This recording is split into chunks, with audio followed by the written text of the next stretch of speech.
পুরুলিয়ায় সায়েন্স ট্রিপে গিয়ে অর্ণব এইভাবে যে তার দুই বন্ধু অভি আর রাজবীরকে হারিয়ে ফেলবে এবং সেই ভয়ঙ্কর চোখের সামনে দেখা মৃত্যু আজও অর্ণবের গায়ে কাঁটা দিয়ে ওঠে সেই রাতের কথা ভাবলে।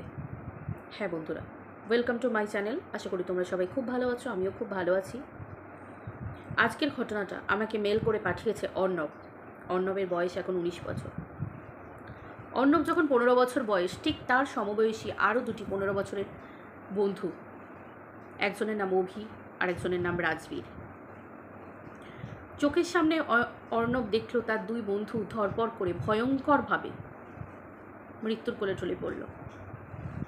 সেই ঘটনা অর্ণবের গায়ে আজও কাঁটা দিয়ে ওঠে।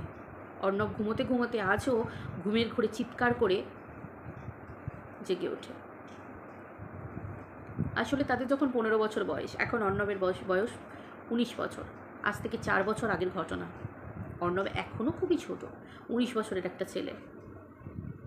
সে আমাকে যখন ঘটনাটা মেল করে পাঠিয়েছে, সত্যি ঘটনাটা শুনলে বন্ধুরা তোমাদেরও গায়ে কাঁটা দিয়ে উঠবে। তোমরাও অনেকে সতর্ক হবে ঘটনাটা শুনলে। আমরা অনেকেই জানি স্কুল থেকে science class, geography class, even others বিভিন্ন ক্লাসের ক্ষেত্রেও বিভিন্ন ট্রিপ করা হয় সায়েন্স ক্লাসের জন্য। সেরকম অর্ণবদের ক্লাস থেকেও সায়েন্স ট্রিপে নিয়ে যাওয়া হয়েছিল পুরুলিয়া। তো পুরুলিয়া বেড়াতে গিয়ে অর্ণবের সাথে গেছিল আরও বেশ 30-35 জন বন্ধুবান্ধব এবং তাদের টিচাররা। পুরুলিয়া যাবার সময় তারা রওনা দিয়েছিল ওই সকাল 8:30 থেকে 9টা নাগাদ। অর্ণব যখন তাদের স্কুলের সামনে থেকে রওনা দেয়, তখন অর্ণব কখনো ভাবতে পারেনি যে সে একা ফিরে আসবে এবং তার এই দুই বন্ধুকে, অভি আর রাজবীরকে, সঙ্গে আনতে পারবে না। যাক, 8:30-9টা নাগাদ তারা স্কুল থেকে রওনা দেয় এবং রওনা দেওয়ার পরে খুব আনন্দ করে খাওয়া দাওয়া সারাদিন এইসব করতে করতে তারা খুব ভালোভাবে ট্রিপটাকে এনজয় করতে থাকে। যেমন আমরা জানি যে গানের লড়াই, বিভিন্ন গেম, সব কিছুর মাধ্যমে বাসে বেশ এনজয় করতে করতে স্টুডেন্টরা যাচ্ছে। টিচাররাও তাদের সঙ্গ দিচ্ছে। খুব ভালো একটা এক্সকারশনাল ট্যুর যেহেতু ব্যাপারটা। তো সেই ক্ষেত্রে রাতের দিকে মোটামুটি ওই পুরুলিয়া পৌঁছাবার কিছুটা আগে অলরেডি ভয়ঙ্কর পাহাড় জঙ্গল শুরু হয়ে গেছে। সেই রকম একটা জায়গায় বাসটা গিয়ে খারাপ হয়ে যায়। খারাপ বলতে বাসের চাকায় কিছু প্রবলেম হয় এবং জাস্ট আর একটুখানি 2 পা কি 3 পা হেঁটে গেলেই সামনেই একটা হোটেল টাইপের ছিল। ওই পাহাড়ে ঘেরা, পাহাড়টা আর এইসবের মাঝখানেই মোটামুটি একটা হোটেল ছিল। তো স্কুলের টিচাররা ঠিক করেন, ক্লাসের টিচাররা ঠিক করেন যে এইখানে স্টুডেন্টদেরকে নিয়ে গিয়ে রাখা হবে এই হোটেলেই, এবং আজকের রাত্রিটা তারা সেফ, যেহেতু অল্প বয়সী বাচ্চা, ছেলেরা আছে, মেয়েরা না, ওটা বয়েজ ক্লাস। তো ছেলেরা আছে, সেহেতু এদেরকে এই হোটেলেই আজকের রাতটা কাটিয়ে দেবেন সকলে মিলে স্থির করলেন, এবং কালকে ভোরবো সকালবেলা হলে ওখান থেকে ওনারা রওনা দিয়ে নেবেন। তো ঠিক আছে, তাই হলো। তো হোটেলে সবাই চলে গেল। হোটেলে গিয়ে খাওয়া দাওয়া, বেশ ডিনার কমপ্লিট হলো। প্রথমে টিফিন একটু হয়েছিল, টিফিন করার পরে তারপর ডিনার হলো। ডিনার কমপ্লিট করে সকলে হোটেলে শুলো এবং এক একটা হোটেলে মোটামুটি এক একটা হোটেলের রুমে মোটামুটি এই 6-7 জন করে 7 জন করে রুম শেয়ার করছিল। তো ওই রুমের মধ্যে ছিল আলাদা বাচ্চাদের সাথে এই অর্ণব, অভি আর রাজবীর। এরা কিন্তু এক আত্মা। বলে না স্কুলের মধ্যে, ক্লাসের মধ্যে হরিহর আত্মা থাকে, ঠিক সেই রকম ধরনের। ওই রাজবীর, অর্ণব আর অভি তিনজনে হচ্ছে হরিহর আত্মা। মানে দুষ্টুমি করলেও তারা একই করবে, কিছু ভাগ করে খেলেও তারা একই করে করবে, খেলতে গেলেও একসাথে খেলতে যাবে, মানে এরকম আর কি। ওদের একে অপরের সাথে, একজনের শরীর খারাপ হলে আর একজন স্কুলে আসবে না, এরকম ব্যাপার। তো এই অর্ণব, অভি আর রাজবীর এরা তিনজনে শুয়ে পড়লো একসাথে, শুয়ে শুয়ে খেলছিল। হঠাৎ মাথার মধ্যে বদবুদ্ধি এলো, চল তো জানলার কাছে একটু গিয়ে দাঁড়াই, এখানে তো শুধু পাহাড় আর পাহাড়।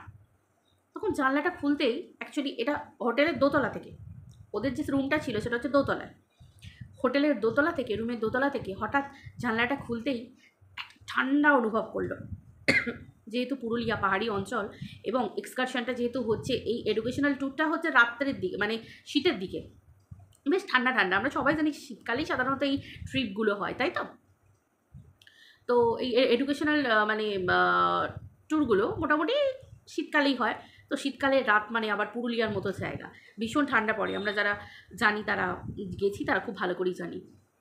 তো এক্স্যাক্ট লোকেশানটা আমি বলছি না, কিন্তু জানলাটা খুলতেই হঠাৎ করে দূরে লক্ষ্য করলো একটা ঝিল টাইপের আছে, একটা ঝিল টাইপের লক্ষ্য করলো, মানে খুব একটা বেশি দূরে না কিন্তু বেশ কাছেই, বুঝতে পারা যাচ্ছে, পরিষ্কার বোঝা যাচ্ছে, তো ওটা ঝিল পরিষ্কার বোঝা যাচ্ছে। তো এদের মধ্যে একজনের মনে হলো যে ওটা কি, ওটা তো ঝিলই মনে হচ্ছে।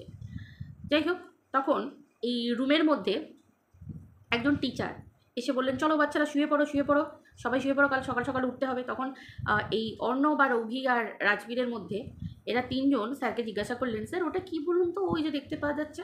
স্যার বললেন, ওটা কিছু না, ওটা একটা ঝিল, যাকে অনেক রাত্রি হয়ে গেছে, শুয়ে পড়ো, এই সমস্ত সব জায়গা সব কালকে সব দেখানো হবে, চলো শুয়ে পড়ো, এখন শুয়ে পড়ো। তো স্যার চলে গেলেন এই বলে বাচ্চারা সব শুয়ে পড়লো। শোবার ফলে এদের বদবুদ্ধি মাথায় আটলো যে চল তো আমরা একটু যদি পারি এই ঝিলের ওই সাইডে গিয়ে যদি ফটো তুলে আসি, একটুখানি ফটো তুলে এলে কেমন হয়। 15 বছরের বাচ্চা, 4 বছর আগের ঘটনা, এমন কিছু না, এখন বেশ সবার হাতেই চট করে মোবাইল ফোন দেওয়া আছে। তারপরে এবার বাচ্চারা বাইরে যাচ্ছে, মায়েরা তো মোবাইল ফোন এমনিতেই বাচ্চাদেরকে দেবে কন্ট্যাক্ট করার জন্য। তো সেই ক্ষেত্রে সকলে ফোন নিয়ে গিয়ে ঠিক করলো, চ ঝিলের কাছে যাই একটুখানি। তখন এই অর্ণবের কথা শুনে অভি আর রাজবীর বললো, না না না, এই রাত্রিবেলা যাবো না, চ কালকে ভোর ভোর করে যাব, বেরোবার আগে ভোর ভোর করে যাবো, চল আমরা অ্যালার্ম দিয়ে রাখি। তখন অর্ণব বলল যে না চল এখনই যাই, চল না একটুখানি যাই, চল না দেখি গার্ড কাকু শুয়ে পড়েছে কিনা দেখি আগে। গিয়ে দেখে গার্ড ঝিমাচ্ছে, বেশ একটু ঘুম ঘুম এসে গেছে, হোটেলে গার্ড ঘুমাচ্ছে। আস্তে আস্তে আস্তে আস্তে করে কোনো রকমে পাশ কাটিয়ে গার্ড গেটটা খুলে বাইরের সামনেটায় ঝিমোচ্ছিল, জাস্ট সামনেটায় ঝিমোচ্ছিল, গেটটা জাস্ট হালকা করে লাগানো ছিল। যেহেতু সারা রাত এইসব হোটেলগুলোতে লোকজন আসতেই থাকে, তারপর আবার শীতকাল, এই ট্রিপগুলো তো প্রচুর পরিমাণ লেগে থাকে, বাইরের লোক বেড়াতে আসে, তো সেই জন্য গেটটা জাস্ট হালকা করে লাগানো আছে। গেটটা খুলে আস্তে আস্তে তিনজনে বেরিয়ে যায়। আর পাহারাদার, মানে পাহারাদার বললে ভুল হবে, দারোয়ান, যিনি গেটের দারোয়ান, তিনি খুবই ঘুমিয়ে পড়েছেন প্রায়। তখন এরা বেরিয়ে যায় কোনোভাবে। তো বেরোবার পর আস্তে আস্তে তারা হাঁটতে থাকে, হাঁটতে হাঁটতে পাহাড়ের মতো একটা জঙ্গল, মানে বেশ ঘন একটা জঙ্গলই চলে আসে। সাধারণত এই পাহাড় অঞ্চলগুলোতে ঝিল পুকুর সামনে সামনে যতই আমরা দেখতে পাই, মানে এই ঝিল বা এরকম ধরনের লেক টেক এগুলো যতই মনে হয় কাছে, কিন্তু অ্যাকচুয়ালি কিন্তু সেই ব্যাপারটা কাছে নয়। হয়তো উঁচু জায়গা থেকে আমরা দেখি যে খুব কাছে, কিন্তু সেগুলো কাছে থাকে না, কারণ পাহাড়ি অঞ্চল তো ওপর থেকে কাছে মনে হয়, কিন্তু বেশ অনেকটা যাওয়ার পর তবেই কিন্তু এই ব্যাপারগুলো, এই ঝিল টিলগুলো দেখতে পাওয়া যায়। তো হঠাৎ করে সেখান থেকে বেরিয়ে তারা ঘন জঙ্গলের মধ্যে চলে গেল। অর্ণব বলছে যে ঘন জঙ্গলের মধ্যে যেতে যেতে বেশ কিছুটা যাবার পর এতটাই জঙ্গল যে ওরা সামনে এগোবে কি, ওরা চারদিক দেখতে থাকে, ফোনের ফ্ল্যাশ লাইটগুলো জ্বালিয়েছে, তিনজনের হাতে 3টে ফোন, আর হাতে ব্যাগ থেকে টর্চ বার করেছিল। রাজবীরের ব্যাগে টর্চ ছিল, অর্ণব আর অভির ব্যাগে কিন্তু টর্চ ছিল না, রাজবীর টর্চটা নিয়ে গেছিলো, ফোনের টর্চটা অর্ণবের হাতে দিয়েছে। এবার অর্ণব আর রাজবীর দুজনে পাশাপাশি যাচ্ছে, আর অভি একটু পেছনে ছিল, পেছনে মানে ওরা চারদিক ঘুরে দেখতে দেখতে যাচ্ছে। অর্ণব আর রাজবীর বলছে, অভি দেখতে পাচ্ছিস তো? অভি বলছে, হ্যাঁ আমি দেখতে পাচ্ছি। বলে অভি পিছনে ফ্ল্যাশ লাইটটা জেলে জেলে আসছে, আর অর্ণব একবার করে সামনে টর্চ ফেলছে, একবার পিছনে টর্চ ফেলছে, এইভাবে যেতে থাকে। যেতে যেতে হঠাৎ একটা সময় অর্ণব আর রাজবীর দুজনে মিলে পিছন ঘুরে দেখে যে অভি নেই। কী ব্যাপার? অর্ণব আর রাজবীর ভয় পেয়ে যায় যে আমরা কথা বলতে বলতে যাচ্ছি, হঠাৎ করে অভি কি নেই পিছনে, অভি কোথায় গেল? ওরা চিৎকার করে, ওরা একটু ঘাবড়ে যায়, অভি অভি করে ডাকতে থাকে। ওরা ভেবেছে অভি হয়তো পিছন দিকে আস্তে আস্তে কোনোভাবে পড়ে গেছে। ওরা তাড়াতাড়ি করে সামনে না গিয়ে পিছন দিকে যেতে থাকে। মানে আমি জাস্ট বলছি, আমার গায়ে কাঁটা দিচ্ছে। একটা 18 বছরে 19 বছরের ছেলে 4 বছর আগে ঘটে যাওয়া ঘটনা আমার সাথে শেয়ার করেছে। মানে মেলে আমাকে পাঠাবার পর আমি যখন ওকে রিপ্লাই করি, জাস্ট ও আমাকে বলে যে দিদিভাই, এটা আমার জীবনের ঘটে যাওয়া সত্য ঘটনা, আর এতটা কম বয়সে আমি এটা আমার চোখের সামনে ঘটেছে। আর আমি কথাটা শোনার পর ওর সাথে রিলেট করতে পারি যে কতটা ধাক্কা পেয়েছে, কতটা কষ্ট ওর বুকের মধ্যে চাপা। কেন অর্ণব নিজেকে দায়ী করছে সেটা তোমরা শেষে গেলে জানতে পারবে। পুরো পিছন দিকে ওরা দৌড়াতে থাকে, পিছিয়ে পিছিয়ে গিয়ে কিছুক্ষণ পর হঠাৎ শুনতে পায় একটা খড়মড় খড়মড় খড়মড় খড়মড় করে আওয়াজ, ঠিক যেমন মানে জঙ্গলের মধ্যে শুকনো পাতা মরমর করে তার উপর পা ফেলে গেলে যেমন হয়। আর এরা তো এডুকেশনাল ট্যুরে এসেছে, এদের পায়ে না বুট জুতো টাইপের, মানে কেটস টাইপের বুট জুতো টাইপের, এদের পায়ে খড়াম খড়াম করে মারিয়ে গেলে যেরকম হয় চটচর মরমর করে সেরকম আওয়াজ। এবার এই অর্ণব আর রাজবীর এরা ভাবছে নিশ্চয় ওটা অভিকে দেখার জন্য অর্ণব আর রাজবীর পিছন ঘুরে যাচ্ছে ওই ওই ওই আওয়াজটাকে স্মরণ করে করে, মানে ফলো করতে করতে যাচ্ছে। কিছুটা যাওয়ার পর আওয়াজ বন্ধ, আর কোনো আওয়াজ নেই। অর্ণব আর রাজবীর চরমভাবে ভয় পেয়ে যায় এবং তারা খুব একটা জোরে ডাকতে পারছে না, কিন্তু হালকাভাবে তারা ডাকছে অভি, হ্যাঁ অভি অভি করে ডাকছে, কিন্তু অভির কোনো সারা শব্দ নেই। হঠাৎ করে আবার কিছুটা যাওয়ার পরেই ঠিক গাছের ডালকে ভাঙলে চকচর চকচর করে যেমন আওয়াজ হয় সেই আওয়াজটা পাচ্ছে। অর্ণব আর রাজবীর ওই আওয়াজটাকে অনুসরণ করে সেই দিক দিয়ে যাচ্ছে, যেদিকে পিছিয়ে যাচ্ছিল তার থেকে আবার এইভাবে যাচ্ছে। কিছুটা যাবার পরেই অর্ণব আর রাজবীর দেখতে পায় সামনে অভি, কেউ না, ওটা অভি সামনের দিকে আছে আর এভাবে ডাল, মানে ওদের দিকে পিছন করে, আর ডালগুলোকে চচ্চর করে, মানে অভির কাছে, অভির মতো 15 বছর বয়সী একটা ছেলে, তার কাছে এই রকম মোটা ডাল, এই রকম ঠিক এই রকম একটা মোটা ডালকে এইভাবে হাতে করে, একটা হাতে করে ভেঙে ফেলা অসম্ভব ব্যাপার। এবং সেটা যদি শুকনো ডাল হতো তবু মানা যেত, একটা কাঁচা ডাল। মানে ওরা অর্ণব পরে ঘটনাটা যখন মানে ভাবছে এবং সেই দিনটাকে পরে রিলেট করছে ব্যাপারটার সাথে, তখন ভাবছে যে ওই কাঁচা ডালটা ওর পক্ষে ভাঙা কোনো দিনই সম্ভব ছিল না, কিন্তু ভাঙছে মচমচ করে, যেন বাঁয়ে হাতের খেল, মচমচ করে ভেঙে দিল। যেই রাজবীর আর অর্ণব দুজনে মিলে অভিকে ডাকছে, এই অভি, হঠাৎ করে অভি গোঙানি শব্দ করে চোখগুলো পুরো কালো লাল, মানে একটা অদ্ভুত চোখ মুখ, মানে ওই ব্যাপারটাতে অভি নেই, ওটা অভি নয়, ওরা পরিষ্কার বুঝতে পারছে ওটা ওদের অভি নয়, ওটা অন্য কেউ। এবং ওর গলা থেকে যে ভয়েসটা বেরিয়ে আসছে সেটা তো অভি নয়, একটা অন্য কেউ যদি ওকে পজেস্ট করে বা পজেস্ট হয়ে যায়, বা অন্য কেউ যদি ওর মধ্যে আত্মা ঢুকে যায়, ঠিক সেই রকম একটা গলার আওয়াজ, একটা মেয়ে টাইপের গলার আওয়াজ, একটা ইয়াং মেয়ে টাইপের হলে যেমন হয় ঠিক সেরকম একটা গলার আওয়াজ বেরিয়ে আসছে। তো অভিকে দেখে ওরা আর নিজেদের মধ্যে নেই। অভি, অর্ণব আর রাজবীর পুরো দৌড়, মানে একদম পুরো উর্ধ্বশ্বাসে দৌড়াতে থাকে। অর্ণব আর রাজবীর দৌড়াতে থাকে, দৌড়াতে হঠাৎ একটা জায়গায় গিয়ে দাঁড়ায়।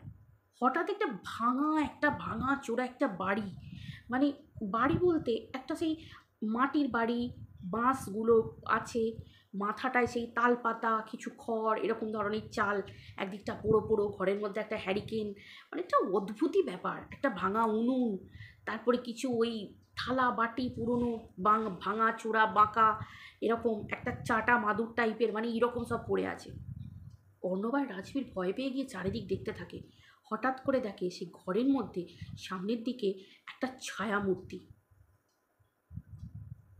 সেই ছায়ামূর্তিটা সামনে যখন আসে তখন দেখতে পায় একটা মহিলা, মানে আমি ঘটনাটা যখন বলছি দেখুন আমার গায়ে কাঁটা দিচ্ছে এখনো। অর্ণব বলে, দিদি, যখন সেই ছায়ামূর্তিটা, ও লিখেছে যে ছায়ামূর্তিটা সামনে আসে, তখন ওরা জাস্ট, আর ওদের মধ্যে কোনো ক্ষমতা ছিল না যে ব্যাপারটা নিতে পারবে, আর বেশিক্ষণ নিতে পারবে না। একে 15 বছর বয়স, হার্ট এমনিতেই দুর্বল, আর একটা পড়াশোনার ছেলে, ওরা পারে এই ধরনের ঘটনাগুলো সামনে থেকে নিতে। এবং বিচ্ছিরিভাবে চোখগুলো লাল টকটকে, আবার কোনো জায়গা কালো, মুখটা পুরা মানে বিভৎস একটা ছায়া, মানে অথচ বুঝতে পারছে যে এটা একটা মহিলা, মানে একটা চুল অবয়ব, মানে ওরা বুঝতে পারছে, বাট একটা ছায়ামূর্তি ওদের দিকে হাত বাড়িয়ে এগিয়ে আসছে। ওরা বেশিক্ষণ সেই ব্যাপারটাকে আর নিতে না পেরে ওরা ওই জায়গা থেকে ছুটে বেরিয়ে আসার চেষ্টা করে। অর্ণব কোনো রকমের রাজবীরের হাতটা ধরে ছুটে বেরিয়ে আসার চেষ্টা করে। যখন ওরা বেরিয়ে যাচ্ছে তখন কিছুটা যাবার পর একটু পাথরের সিঁড়ি মতো থাকে, সেই সিঁড়ি পেরিয়ে তখন তারা যাচ্ছে, সেই জায়গাটায় তারা দেখতে পাচ্ছে যে পুরো ওই যে ছায়ামূর্তিটা পুরো উড়তে মানে এইভাবে উড়তে আসছে। কিছুটা আসার পর দেখতে পারে সামনে যেই জায়গায় সামনে অনেকক্ষণ আগে ওরা অভিকে দেখতে পায়নি, অভিকে খুঁজতে কিন্তু তারা এখানে এসেছে। হঠাৎ কিছুটা যাওয়ার পর দৌড়াতে দেখছে অভি এইরকম শূন্যে ভাসছে, মানে মাটি থেকে এতটা ওপরে ভাসছে অভি। ওরা সেটা দেখছে আর পিছন দিকে তাকাচ্ছে, তখন দেখছে মানে জাস্ট ছায়ামূর্তিটা এসে রাজবীরের এই জায়গাটা, জাস্ট রাজবীরের এই জায়গাটায় এইভাবে ধরেছে, জাস্ট অর্ণবের পাশ থেকে। অর্ণবকে ডান হাতে ধরতে যাচ্ছে আর রাজবীরকে বাঁ হাতে, রাজবীরকে ধরেছে আর অর্ণব কোনোভাবে নিচের দিকে নুয়ে গেছিলো, সেই মুহূর্তে পারিনি, জাস্ট রাজবীরকে ধরে নিয়ে এইভাবে, আর সামনে সামনে যে আছে, সামনে অভিকে নিয়ে ঊর্ধ্বশ্বাসে, আর অর্ণব বলছে আমাকে ধরতে পারলো না, কিন্তু আমাকে যেন একটা হাওয়া নিয়ে যাচ্ছে, আমি নিচু হয়ে গেছি কিন্তু সেই নিচে থেকেও যেন একটা হাওয়া আমাকে ঠেলে নিয়ে চলে যাচ্ছে, মানে আমি হাঁটছি না, আমি যাচ্ছি না, চলছি না, কিচ্ছু না, বসিনি, আমি জাস্ট নিচু হয়েছি আর আমাকে একটা হাওয়া ভাসিয়ে নিয়ে চলে যাচ্ছে, ঠিক যেমন জলের স্রোত আসে সেরকম হাওয়ার স্রোতে ভাসিয়ে নিয়ে যাচ্ছে, নিয়ে গিয়ে ফেললো সেই ঝিলের মধ্যে একটা জল।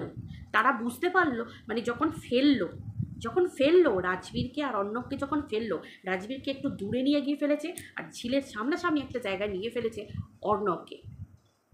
অর্ণবকে সামনের দিকটায় পড়েছে, হাওয়াতে নিয়ে টেনে নিয়ে গেছে, আর ওই ছায়ামূর্তিটা যখন রাজবীরকে আর অভিকে নিয়ে গেছে তখন ওটা পুরোপুরি গিয়ে ওরা মাঝখানে, পুকুরের মাঝখানে পড়েছে, কিন্তু যে সামনেটাতে যেখানটায় ওই জায়গাটায় গিয়ে পড়েছে অর্ণব, রাজবীর আর অভিকে মাঝে আর অর্ণবকে সামনে। এবার অর্ণব অনেক চেষ্টা করে কোনো রকমে পাড়ের কাছে এসে কোনো একটা মোটা গাছের কিছু, ওই যে লতানো গাছগুলো থাকে, ওই মোটা লতানো গাছটা মোটা মতো ছিল, যার জন্য ওইভাবে শিকড়টা চট করে ছিঁড়ে যেতে পারেনি, ও কোনো রকমে ধরে এসেছে, চোখের সামনে উঠছে যখন, তখন পিছন ফিরে দেখছে রাজবীর বাঁচাও করে চিৎকার করছে, কিন্তু কোনো অপশান নেই, আর অভিও অলরেডি তখন ডুবে গেছে হয়তো। আর রাজবীরকে চোখের সামনে অর্ণব দেখতে পায় জলের মধ্যে ডুবে শেষ হয়ে যেতে, আর অর্ণব সেই সব দেখে কোনো রকমে মাটিতে উঠেই, ডালপালার সাহায্যে উঠেই ও অজ্ঞান হয়ে যায়। যখন ও চোখ খোলে তখন ও দেখতে পায় ও হোটেলের মধ্যে আছে, যে হোটেলে ওরা ছিল। তারপর হঠাৎ যখন অর্ণবের ঘুম ভাঙে, অর্ণব তাড়াতাড়ি করে দৌড়ে বাড়ি বাইরে এসে দেখে যে হোটেলের সামনের চত্বরে দুটো লাশ, একটা রাজবীর আর একটা তার বন্ধু অভি, তারা সেই জলাশয় থেকে সেই লাশটাকে উদ্ধার করেছে হয়তো পুলিশ। উদ্ধার করার পর সেই লাশটাকে চোখের সামনে অর্ণবকে দেখতে হয়, দু বন্ধুর লাশ। পরে জানতে পারে যে ওটাই ছিল সেই ঝিল, যে ঝিলটা জানলা খোঁড়ার পরে ওরা ঘর থেকে দেখেছিল। পরে হোটেলের কাছ থেকে, হোটেল তরফ থেকে এবং পুলিশের কাছ থেকে, এবং সামনে যে কিছু পিছিয়ে ফেলে আসা চায়ের দোকান এবং কিছু দোকান থেকে জানতে পারি যে ওখানে নাকি একটা, বলা হয় যে একটা খারাপ আত্মা আছে, যদিও ওই জায়গাটা অ্যাকচুয়ালি বলা হয়েছে যে বাচ্চা দুটোকে নাকি মার্ডার করা হয়েছে, মানে শেষ করে ফেলা হয়েছে, কিন্তু অ্যাকচুয়ালি ওটা নয়, কারণ অর্ণব সবটা দেখেছে। যদি কেউ শেষ করে ফেলতো সে মানুষ হতো, যদি এটা পরিকল্পিত হতো, কিন্তু এটা সম্পূর্ণ একটা ছায়ামূর্তি করেছে, যে ছায়ামূর্তি বাতাসে ভাসে, যে ছায়ামূর্তির শক্তি আছে যে হাওয়া দিয়ে টেনে নিয়ে যায়, সেটা কেউ না জানুক, অর্ণব নিজে জানে। তো অর্ণব বলছে, দিদি ওই যে ঘটনাটা শুনলাম, জাস্ট ঘটনাটা শুনলে তুমি ভাববে যে কি ছিল ওইখানে, একটা ওই জঙ্গলের মধ্যে ঝিলের আশেপাশেই যে ঘরটার মধ্যে ওরা উঠে গেছিল, ভাঙা একটা, বললাম না তালপাতার ছাউনি দেওয়া, খড়ের ছাউনি দেওয়া, পুরো বাসন টাসন কীরকম সব পুরনো ছিল, ওখানে একটা মহিলা বাস করতো, একটু মাথার গণ্ডগোল ছিল হালকা, উনি একা থাকতেন। কিছু লোকজন, কিছু অল্প বয়সী এইরকমই বেড়াতে এসে, কোনো পুরুষ হোক যাই হোক, অল্প বয়সী ছেলেরা ওই মহিলাকে শারীরিক নির্যাতন করে এবং তাকে ওইখানে ওই অবস্থায় ফেলে রেখে চলে যায়, এবং ওই ছটপট করতে করতে তার মৃত্যু ঘটে। তাই জন্য ওই 15 থেকে 18 বছর বয়সীর মধ্যে ছেলেরা দেখলেই, 18-20 বছরের মধ্যে রান করা ছেলে দেখলেই ওই মহিলা প্রতিশোধের স্পৃহা তার মধ্যে জেগে ওঠে এবং প্রতিশোধ নিতে চায়, যার জন্যই প্রতিশোধের আগুনে ঝলসে গেল দুটো প্রাণ। আর সেটা অর্ণব আজও ক্ষমা করতে পারেনি, কারণ সেদিন রাতে যখন জানলা বন্ধ করার আগে অর্ণবকে রাজবীর আর অভি বলেছিল, আজ থাক না, ভোরের দিকে যাব, এই কথাটা অর্ণব আজও ভুলতে পারে না। অর্ণব নিজেকে দায়ী করে, অর্ণব নিজেই জানে যে আমার জন্য আজকে আমার দু বন্ধুকে শেষ হয়ে যেতে হয়েছে। তো এইভাবে দুটো তরতাজা প্রাণ চলে যায়। তাই ইয়াং জেনারেশনকে এবং এই যে টিনেজার, এই যে ছেলেদেরকে আমার একটাই কথা বলার, ছেলে এবং মেয়েদেরকে, যে তোমরা প্রত্যেকে এই অ্যাডভেঞ্চার এবং এই অতিরিক্ত সাহসিকতার বশবর্তী হয়ে তোমরা কেউ এই ধরনের পদক্ষেপ নিও না। একটা পদক্ষেপ জীবনের ভুল পদক্ষেপ হয়ে যেতে পারে এবং এই ভুল পদক্ষেপ প্রাণ নিয়ে নিতে পারে। মানুষগুলো তো চলেই যায়, কিন্তু বাবা মা পরিবার তার সব কিছু জীবনের মানে একদম সব কিছু হারিয়ে ফেলে। তাই বলবো সন্তানদেরকে সাবধানে রাখুন, বুঝিয়ে ট্যুরে পাঠাবেন, সঙ্গে বাবা মা থাকলেও সন্তানদেরকে আগলে রাখুন এবং প্রত্যেকের জন্য খুব সচেতন থাকুন। তো ঘটনাটা একদমই পুরুলিয়ায় ঘটেছে, যারা পুরুলিয়ায় থাকো তারা জেনে থাকবে এই ঝিলের ব্যাপারে। তাই কোথা থেকে এরা গেছিল, কোন স্কুল থেকে, সেটা আমি স্কুলের নাম বা কোনো কিছু নাম মানে স্কুলের নাম প্রকাশ নয়, অনিচ্ছুক ছিল অর্ণব, কিন্তু তাদের জীবনে ঘটে যাওয়া ঘটনা অর্ণব আমাকে শেয়ার করলো। খুবই কষ্টদায়ক ঘটনা, তরতাজা দুটো প্রাণ চোখের সামনে চলে গেল এরকম ভয়ঙ্করভাবে। তাই বারবার বলবো, যারা বলো যে না আত্মা নেই, যারা বলো অশরীরী নেই, যারা বলো ভূত নেই, জিন নেই, প্রেত নেই, প্লিজ এগুলো নিয়ে ঠাট্টা খিল্লি কোনো কিছু না। বিশ্বাসে মেলায় বস্তু, তর্কে বহুদূর। কার জীবনে কখন কি ঘটে যায় কেউ বলতে পারে না। তাই সকলে সাবধান থাকুন, সচেতন থাকুন। আর নতুন নতুন ঘটনা কেউ যদি এভাবে আমাকে পাঠাতে চাও, তার কারোর জীবনে ঘটে যাওয়া ঘটনা বা সত্য ঘটনা তোমরা সামনে থেকে ফিল করেছো, দেখতে পেয়েছো, তোমরা আমি আমার মেল আইডি আমার এই চ্যানেলের ডেসক্রিপশন বক্সে দেওয়া আছে, তোমরা সেই মেল আইডিতে তোমরা আমাকে লিখে পাঠাতে পারো। আমি অবশ্যই তোমাদের নাম ধরে, তোমরা যারা নাম প্রকাশে ইচ্ছুক তাদের নাম ধরে অবশ্যই, বা যারা নাম প্রকাশে অনিচ্ছুক আমি তাও তাদের ঘটনা আমার চ্যানেলে আমি অবশ্যই শোনাবো। সকলে ভালো থেকো, সুস্থ থেকো, নিরোগ থেকো। আবার দেখা হচ্ছে একটি পরের ভিডিও নিয়ে। টাটা।